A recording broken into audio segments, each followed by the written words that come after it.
맞서 진치고 그것을 점령하였더니 모든 백성들도 각각 나뭇가지를 찍어서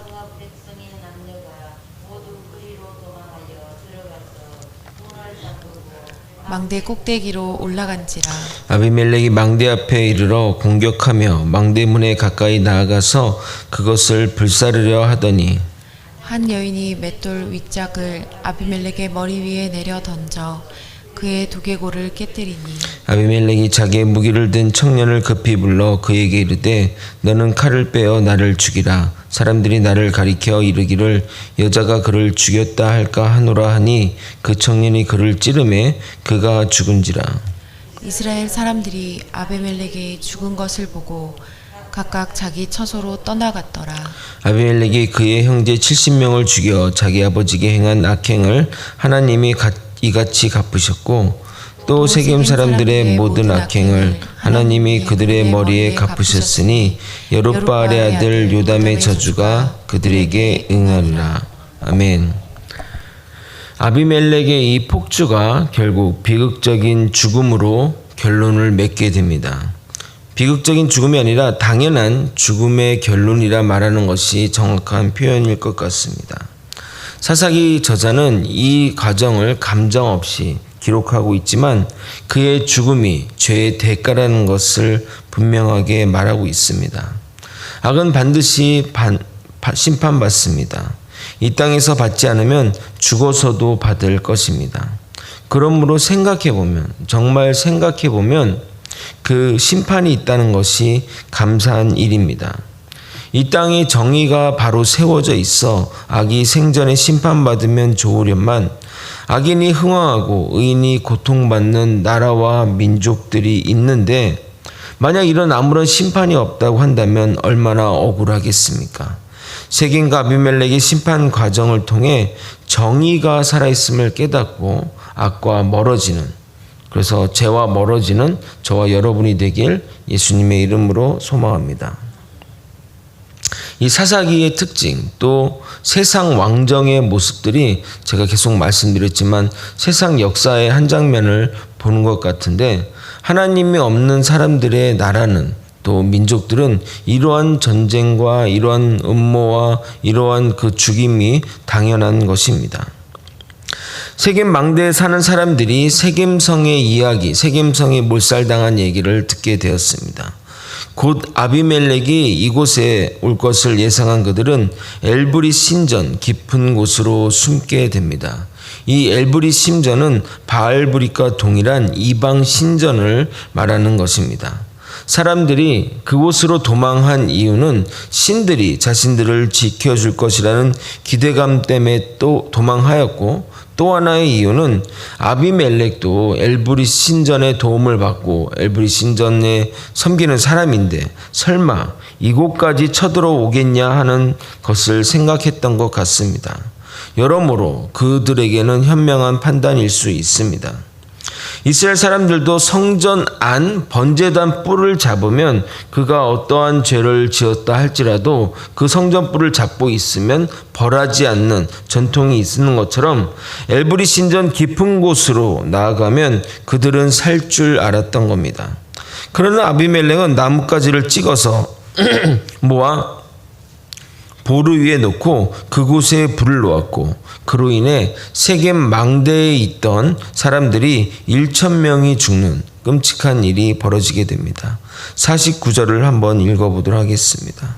모든 백성들도 각각 나무가지를 찍어서 아비멜렉을 따라 보루 위에 놓고 그것들이 얹혀있는 보루에 불을 놓음에 세겜 망대에 있는 사람들이 다 죽었으니 남녀가 약 1,000명이었더라. 재미난 것은 이 엘브리 신당이 1926년 독일의 고고학자 셀린에 의해서 발굴이 되었는데, 그곳에 출토된 유물들이 불에 그을렸다고 있었다고 합니다. 저번에 한번 말씀드린 적이 있었지만 이렇게 고고학이 발전됨으로써 성경의 역사적인 사실들이 증명되는 시대가 곧 도래할 것입니다. 제가 성지순례 갔을 때 그 중에 한국팀이 굉장히 그 고고학 팀에서 정말 제일 선두에 서고 있다고 합니다. 한국 사람들은 어디 가도 참 뭔가 열심히 하고, 예. 그래서 그 히스기야에 관련된 역사적 사실들을 그 분야의 탑 분야라고 하더라고요. 히스기야의 역사적인 내용들을 증명하는 뭐 이런 내용들 같은 것들이 굉장히 했다고 합니다. 그 히스기야 보게 되면 이제 그 적들이 나오니까 죽게 됐던 그 사건들이 있잖아요. 근데 그 시대의 그 흙을 검사해 봤는데 그렇게 진동이 많이 나왔대요. 그러니까 지금으로 따지면 뭐 코로나 같은 패스트가 거기에 퍼져가지고 모든 사람이 급작스럽게 죽게 된 것으로 또 추측할 수 있는 부분이 있다는 겁니다. 자, 불이 나와 세겜 사람들이 죽는 장면이 요담의 저주와도 연결이 됩니다. 이로써 요담의 저주가 정확하게 성취가 되게 됩니다. 어제 읽었죠? 어제 읽었던 본문 다시 한번 읽어보도록 하겠습니다. 사사기 9장 15절입니다. 함께 읽겠습니다. 가시나무가 만일 너희가 참으로 내게 기름을 부어 너희 위에 왕으로 삼겠거든 와서 내 그늘에 피하라. 그리하지 아니하면 불이 가시나무에서 나와 레바논의 백향목을 사를 것이니라 하였느니라. 예, 불이 사르는 것처럼 실제 이렇게 되었습니다. 이어지는 본문은 데베스 성읍의 전투와 아비멜렉의 최후를 다루고 있습니다. 데베스 이 성은 세겜으로부터 북동쪽에 16km 정도에 위치한 성읍으로서 아비멜렉에 반역하는 일에 동참한 성읍으로 보입니다. 아비멜렉이 데베스를 치고 그 성읍을 점령하자 살아남은 성읍 백성들은 가운데 있는 그 망대로 피신하게 됩니다. 망대가 얼마나 견고하고 컸으면 성읍 사람들 모두가 그리로 도망할 정도였습니다. 성읍이 이렇게 성 있고 그 안에 중앙에 이렇게 또 요새 같은 게 있었습니다. 망대문을 닫고 꼭대기로 올라가자 이번에도 아비멜렉은 망대에 불을 지르려고 합니다. 51절 52절 읽어드리도록 하겠습니다. 성읍 중에 견고한 망대가 있으므로 그 성읍 백성의 남녀가 모두 그리로 도망하여 들어가서 문을 잠그고 망대 꼭대기로 올라간지라. 아비멜렉이 망대 앞에 이르러 공격하며 망대문에 가까이 나아가서 그것을 불사르려고 하다니. 아비멜렉이 너무나 교만했던 것 같습니다. 기본적으로 성을 공략할 때는 그 높은 곳에 있는 적과 싸울 때는 위에서 떨어지는 돌이나 무기를 주의해야 되는데 너무나 승승장구했고 그리고 복수의 눈이 어두워 기본적인 방어조차 하지 않고 앞으로 나아간 겁니다. 결국 여인이 던진 맷돌 윗짝에 머리를 맞았고 두개골이 깨지게 되었습니다. 이스라엘 맷돌은 우리나라와 같이 이렇게 우리나라는 맷돌이 위와 상판이 똑같잖아요. 근데 이스라엘 맷돌은 밑에는 큰데 윗돌은 이렇게 좀 자갈 같은 이런 걸로 이렇게 손으로 문대는 방식으로 하니까 그 여인이 던진 그 돌에 아마 즉사하지는 않았을 것입니다. 그 큰 돌을 맞았으면 즉사를 했겠죠. 근데 아비멜렉이 즉사는 하지 않았지만 두개골이 깨졌기에 죽는 것은 시간 문제였습니다. 그래서 그가 부하에게 자신을 죽여달라고 말하게 됩니다. 그 이유는 이스라엘 왕이 적군에 의해서 죽는 것도 불명예스러운데 여인이 던진 돌에 맞아 죽었다는 것은 매우 치욕적인 것이기 때문입니다. 54절을 읽어도록 하겠습니다. 아비멜렉이 자기의 무기를 든 청년을 급히 불러 그에게 이르되 너는 칼을 빼어 나를 죽이라. 사람들이 나를 가리켜 이르기를 여자가 그를 죽였다 할까 하노라 하니 그 청년이 그를 찌르매 그가 죽은지라. 그 당시 왕이나 장수들은 이렇게 병기를 들고 다니는 무기를 들고 다니는 청년을 옆에 두었는데 그 이유는 무기가 조금 무거웠기 때문입니다.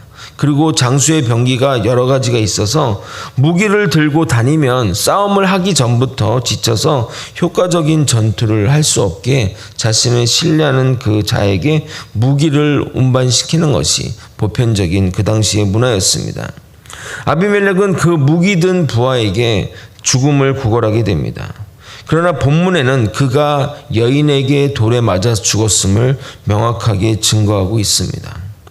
그러니까 이 아비멜렉도 뭐죠? 자기의 사울에도 자기의 이름이 드높여지기를, 여인에게 죽었다고 표현되지 않기를 바라는 어떤 모습이라 할 수 있습니다. 그런데 가장 충격적인 장면은 그 다음에 이어집니다. 55절을 한번 읽어보도록 하겠습니다. 같이 읽겠습니다. 시작. 이스라엘 사람들이 아비멜렉이 죽은 것을 보고 각각 자기 처소로 떠나갔더라. 자기들의 왕이 죽었는데 보통 그렇게 되면 복수를 하기 위해서 전투를 더 치열하게 하거나 또는 겁이 나서 도망가면 세겜 사람들이 나와서 뒤를 쫓는 게 당연한데 마치 연극을 진행하고 연극이 딱 끝나자 수고하셨습니다 외치는 조연출처럼 각각 아무 일이 없었냐는 듯이 처소로 돌아가게 됩니다. 이스라엘 사람들도 어쩔 수 없이 왕을 따랐지만 그들에게 아비멜렉은 왕이 아니었던 것입니다. 세겜에 의해 반역이 일어나지 않았어도 다른 이유로 반역이 일어나 죗값을 치렀을 것입니다. 그러나 하나님은 세겜의 죗값도 물어야 했기 때문에 둘을 이렇게 연결시킨 겁니다. 이런 악한 사사의 결론은 성경은 이렇게 말하고 있습니다. 56절 57절입니다. 아비멜렉이 그 형제 70명을 죽여 자기 아버지에게 행한 악행을 하나님이 이같이 갚으셨고 또 세겜 사람들의 모든 악행을 하나님이 그들의 머리에 갚으셨으니 여룻바알의 아들 요담의 저주가 그들에게 응하니라. 우리가 악인의 형통함을 부러워할 필요가 없는 이유가 그들의 끝이 안 좋을 뿐더러 끝이 난다고 할지라도 아무도 그를 위해 슬퍼하거나 복수하거나 나서는 사람이 없다는 것입니다.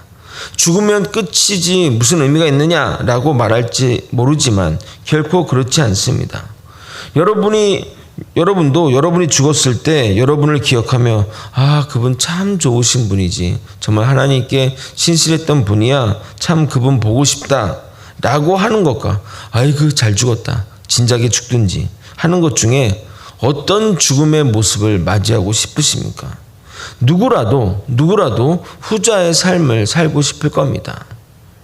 노벨상으로 유명한 알프레드 로베는 다이너마이트를 발명하여 엄청난 부를 축적해서 유럽의 최고의 부호로 올랐습니다. 그런데 그가 죽었다는 신문에 오보가 실렸는데 신문이 그를 이렇게 기억했다고 합니다.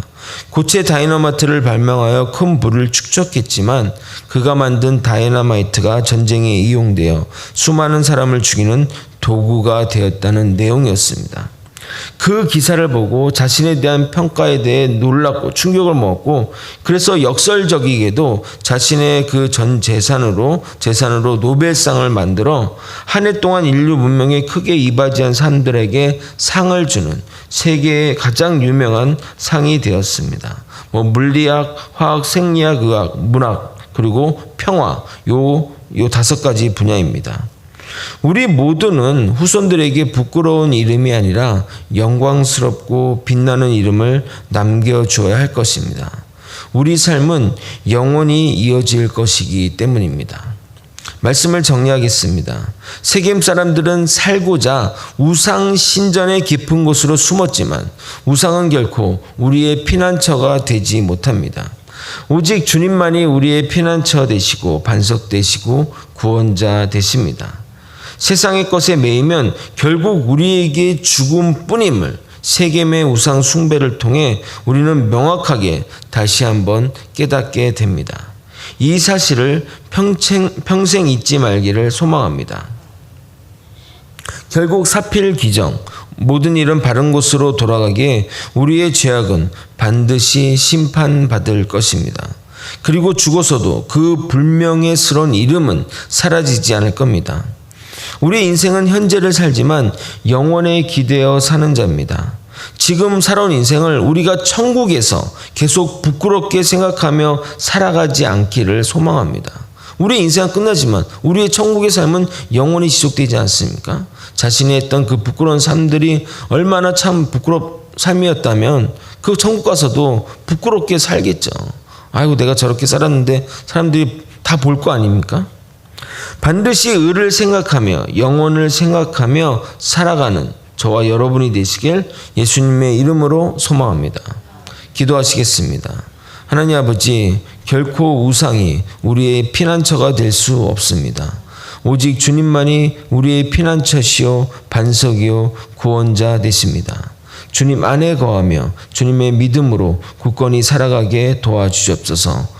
그래서 우리의 인생에 허점을 남기지 않고 주님 앞에 당당하고 부끄럽지 않는 인생을 살아갈 수 있도록 노력하는 우리 모두가 되게 하여 주시옵소서. 사랑이 많으신 예수 그리스도 이름 받들어 기도드리옵나이다. 아멘. 주기도문으로 예배를 마치겠습니다. 하늘에 계신 우리 아버지여,